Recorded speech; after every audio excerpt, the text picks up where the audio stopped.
Araw-araw, gising ng maaga, bitbit ang pag-asa, resume dala, pila sa interview, paulit-ulit lang, pero sa dulo will call you, ang sagot na naman. Bakit ganito? Parang di sapat, lahat ng ginawa, tila ba kulang pa?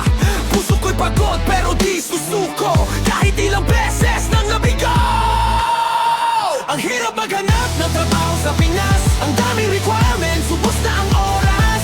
May diploma ka na, may experience pa, pero kulang pa rin daw, ano pa ba? 2 years experience sa entry level lang, minsan minimum wage pa ang kapalit niyan. Paano aangat kung saan daw ang daan? Pangarap ko'y kailan kaya magkakatotoo naman? Come on! Come on!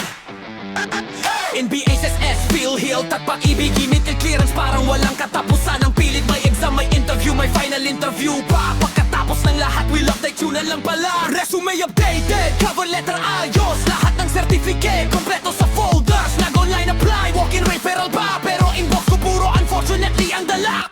Kahit willing matuto, willing mag-overtime, hinahanap nila'y expert agad, parang walang first time. Diskarte si pagtyaga, dala ko araw-araw, sana isang kumpanya ang makakita ng tunay kong halaga.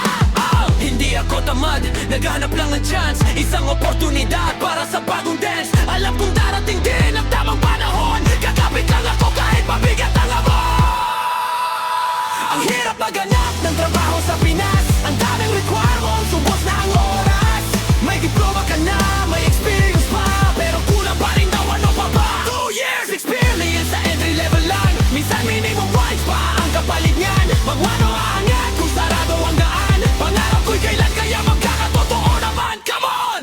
Ang hirap maghanap ng trabaho sa Pinas, ang daming requirements, nakakapagpahin at nakakastress. Pero hindi ako titigil, lalaban pa rin. Walang araw ako naman ang aanin ng galing. Sa bawat no may yes na naghihintay, hindi ako buhay, ganito ang buhay. Kapit lang, kahit mabagal ang takbo, darating din ang trabaho para sa'yo. Yeah, one more time! Kaya kapit lang!